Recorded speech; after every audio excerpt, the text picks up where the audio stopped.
Hello, everyone's. I am here for 911 Season 3, Episode 5. If you're new to my channel, welcome. If you're returning, you a family member, you one of my peoples, welcome back. So, the show starts off with these two friends. One who's recently divorced, and the other one, she's like, I'm taking you out to get your mind off of some things. So, they go to a happy rage room. Like, it's basically, you get a bat. There's a whole bunch of stuff in there. Just start destroying some things to release some type of pent-up anger. Just smash things all over wherever and everywhere. So I was like, that would be like something fun to do, just to be breaking something. Like, I don't know. Maybe that's just me, but I was like, I would love to do that. I get mad and I don't want to break nothing of mine. So I can just go here and I can get smashing plates. I can be smashing them big booty TVs. I can just be having that. So, at first, she doesn't want to really do that. She doesn't really see the point. And then the friend was like, okay. She reminds her of all the times her ex has pissed her off. Like, do you remember when he asked you for a divorce? She's like, yeah. So she's like, smash one thing. Do you remember when he went skiing and left you at home sick with a left you at home with a sick 2-year-old? She's like, yes. Do you remember that time you spent $400 to make some dinner for your anniversary and he didn't even show up? She's like, yeah. She get the smashing thing. It's like, you know how he barked like a seal when y'all having sex? And she's like, hold up. I didn't tell you that he barks like a seal. She's like, girl, yes you did. You tell me everything. She's like, no, I didn't. She's like, oh, so this is what's going on. She's like, it was just once and it was a long time ago. You was out here sleeping with her husband. So she took that back and tried to go at the friend. Yeah. And she had to, the friend called 911 because she done got stuck in a barrel. Because I guess she tried to hide and wouldn't know where to hide. So she got in this barrel. So the friend then beat the barrel so that now the girl can't get out. So the 911 gets there. And they have to like use the jaws of life to get her out.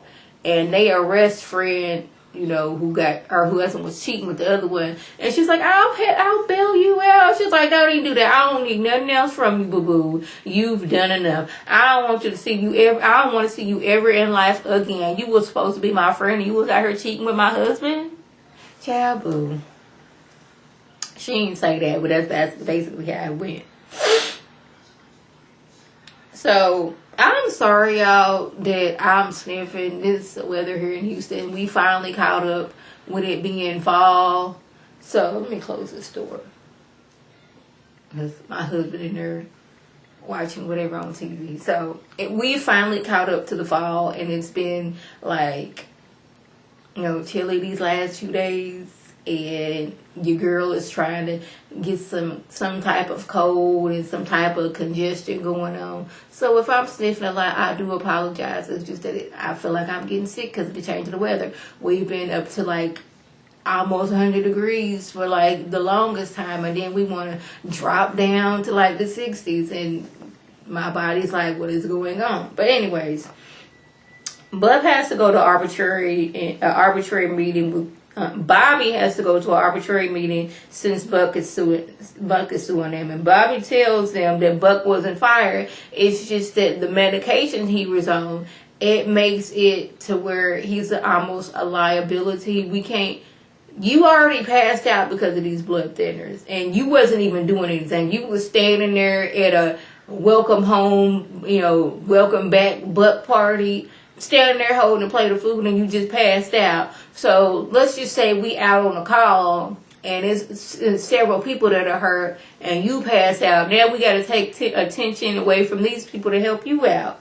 And it doesn't help that Chimney has been in 2 different accidents. One, he had a pole through his head, was hospitalized and on leave for a minute. Then he got stabbed by Maddie's crazy ex-husband. And it's just that, Chimney came back a lot faster than Buck. But, different people heal differently. And Chimney may not have been on blood thinners like Buck is. And then they bring Hen in and telling her how when she used to work for a pharmaceutical company, that, she was saying it was safe to be on these blood thinners and safe to, go back to work. She was like, I was a salesperson. I am not a doctor. I was doing my job. They bring up Bobby being a recovering alcoholic and how he relapsed last year and how Buck was there for him when he relapsed, and like you turning your back on Buck and all these things. And at this point, Buck is looking like, I told you these things, but I didn't tell you these things to go out to the people that I consider my family. And he seemed quite like he's almost embarrassed and hurt that the lawyer is bringing this up. But I was like, you had to know that this lawyer was going to use this evidence against these people. His whole main sole purpose is to win. And he's going to do any and every dirty thing that he can, whether it's going to hurt your friends or not, to win his case.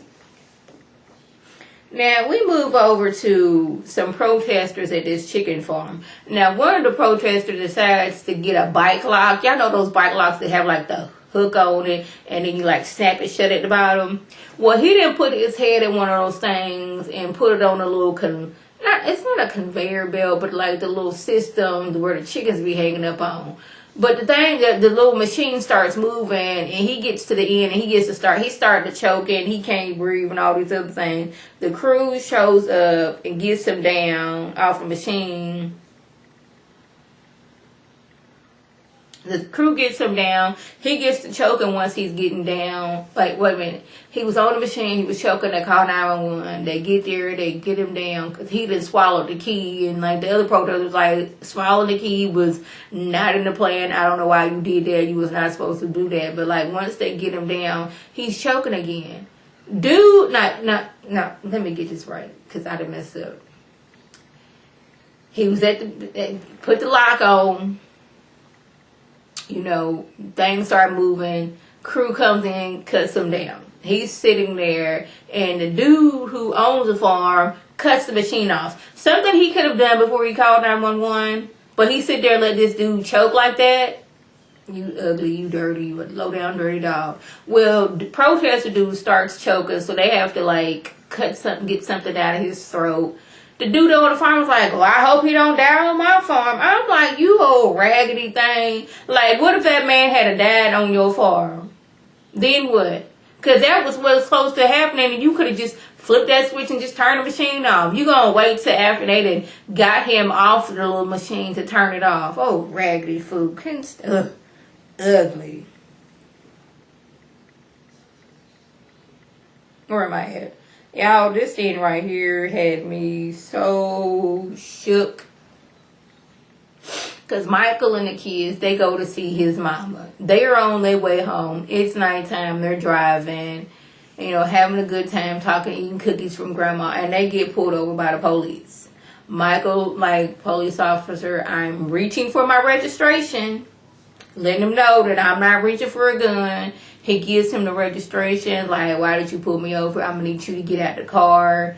At this point, May starts reporting, and she's like, you can't do that. He goes to reach for May, and, like, Michael instincts kick in, like, don't be, trying to get my daughter.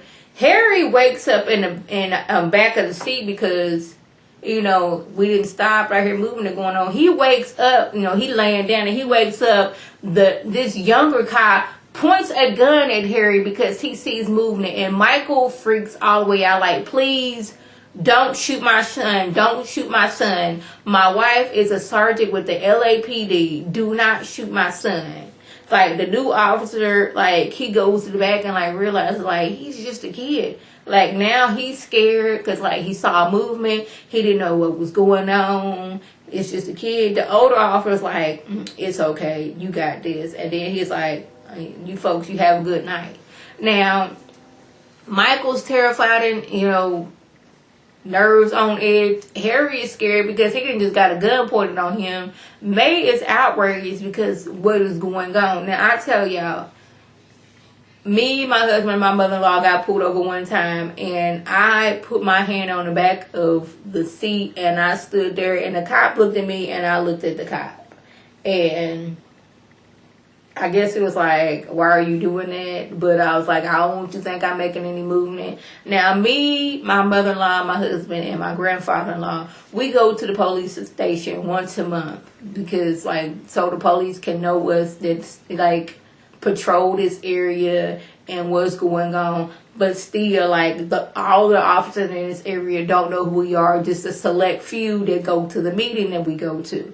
And this meeting is our PIP meeting, police and something. So I don't remember what the name is called, but we go there so the police to know who we are in this area and we can get information what's going on in the city. It's mainly like, okay, hurricanes come through here. If you've been damaged with a hurricane, there's certain programs can help you out. Like, we had the fire people there, the fire department there one time, and there's like people can come in, not only get a smoke detector, but they can get a carbon monoxide detector. And with the carbon monoxide detector, you should put it in a room where there is actually gas appliances at. I didn't know that. I just thought you can put it anywhere in the house. But things like that. But like, I can understand being scared. Like, the police see a black person, get scared, don't know what's going on, and somebody ends up dead. Well, Athena, and they get back to the house, and Michael is still upset that, like, a gun was pulled out on their young son. And Athena, she is stuck with dealing with, I am a cop, and I am black. And I know how it is. She know how it is walking up into a car, and you don't know what that person's mind frame is. If that person has a gun, if they're going to shoot you. Like, you just don't know. There's good cops and there bad cops. The good cops outweigh the bad cops. And May wants to post a video and expose them. But Athena already knows that that is not the best route of going because that can make things worse. Like, the police like, oh, you want to do this, and started retaliating against people. But we're going to get back to that in a minute. Eddie drops Christopher off at his first sleepover. I was like, all right, Christopher, you out here with sleepovers. You doing good. You ain't had no nightmare in a few weeks. That's good. And he parks at the handicap spot because Christopher is on crutches and he can't walk all that far. So some dude who had knee surgery walks up and is like, oh, so you think you big, like, you think you all basically, like, so you just gonna be taking this handicap spot? I had knee surgery, like, people like me need this spot. And he's like, my son has CP, cerebral palsy. And he's like, oh yeah, yeah, right, whatever, like them people who putting dummies in their car. And he was like, what are you talking about, bro? Well, next thing you know, we see Eddie getting, bailed out of jail by Ronda Rousey. The charges were dropped against him. I guess he punched the dude in the face.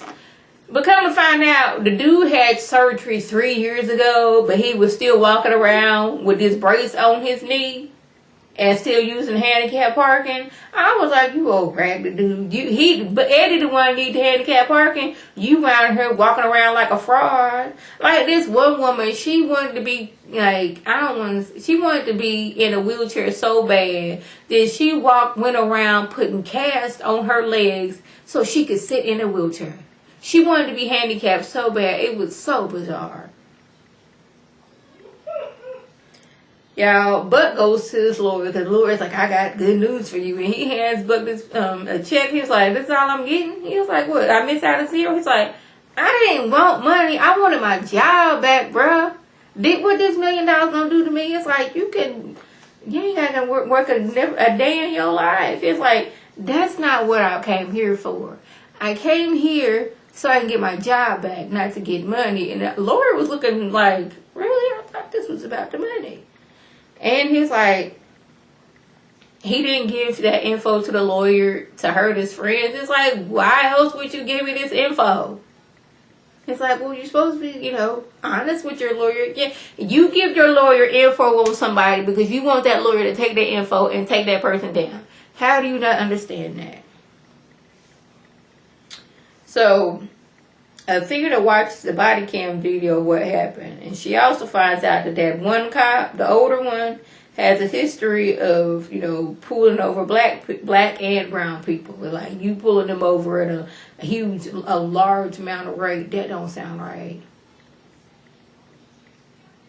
he is obsessively pulling over black people. And he goes short of doing anything where he can get in trouble. Like, I'll pull you over, I'll do this, that, and third, I'll check your car, but I'm not going to go over the line where I can get in trouble. And this is when Michael tells Bobby how he got comfortable in his life. Good job, nice house, ex-wife is a police officer, and he got pulled over and profiled. He's like, he was scared, and now he's worried about his son, and now they got to give Harry the what to and not to do when, you know, getting pulled over, approached by the police. And it's sad that we, black and brown people, have to have this conversation with your kids. Like, if the police pull you over, keep your hands on the steering wheel. You know, don't make any sudden movements. Don't do this, don't do that. All these things. And Harry's like, Harry don't understand because Harry's still young. Like, why do we have to do this? I know, Harry. So Athena pulls over that older police dude leaving his favorite bar after work. And he said he only had 2 beers and he didn't know that was her family. Like, that's supposed to make it better. Like, oh, so you pulling over somebody else's family and they could be making funeral arrangements right now. She makes him take a field sobriety test. It's like, this is humiliating. Just think about all the other people, what they went to. He's like, this is retribution. She's like, if this had been retribution, I would have done this while your kids was in the car with you. You out here pulling over people because they was out here drinking and driving. You didn't left with 2 beers. You done drunk 2 beers and left the bar. Now, I'm not saying that you was drunk, but you could have been impaired some type of way. You over pulling over people unnecessarily. You out here doing things like this. And, oh, I didn't know it was your family. That's supposed to make things better. So, where am I at? Okay, so Bobby then took the whole crew to the grocery store because he finna cook up a good meal.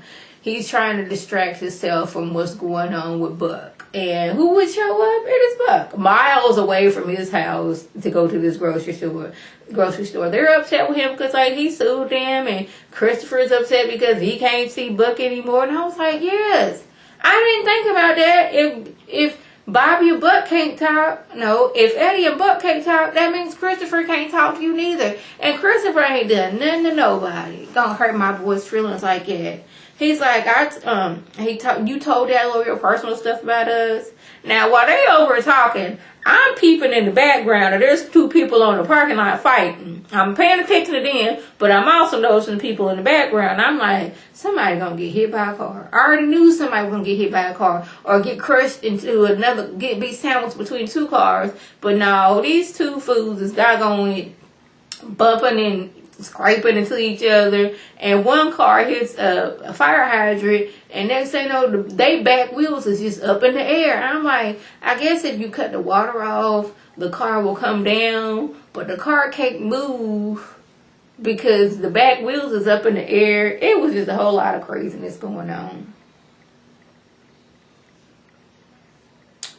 Not Jen, but Hen and her wife, they was happy at the beginning of the episode because they got 6 embryos. We got to, decide how many are we going to implant. Then by the end of the episode, we find out that none of them were viable. They had some chromosomal abnormalities, and they're not viable. So now it's like, okay, now we have to go this process again. And I heard this process is very expensive, and I don't think insurance covers it. So it's like, do we try again? When we were so happy that we were in this process and like none of them failed. Now his wife was thinking that she should have frozen her eggs when she was younger and things would be a lot better. It was just going through a lot. Lastly, Buck gets his job back. Now the city was like, they don't want any bad press. You can get your job back. And it was like, we could transfer you somewhere else. But Bobby was like, no, I'm gonna have you somewhere where I can keep an eye on you. All right, yeah. So that was the gist. If I left anything out, by all means, leave a comment below. If you're new to my channel, welcome. Feel free to subscribe. It's free all day, every day, for $9.99. Make sure your notifications are on so when my beautiful face puts up a video, you can click on it, you can like it, you can share it with your people. If you're returning, you a family member, you one of my peoples, welcome back. Y'all know what to do. Tell your people to tell their people to come over and be one of my peoples. This is Lady T signing off. Have a good one.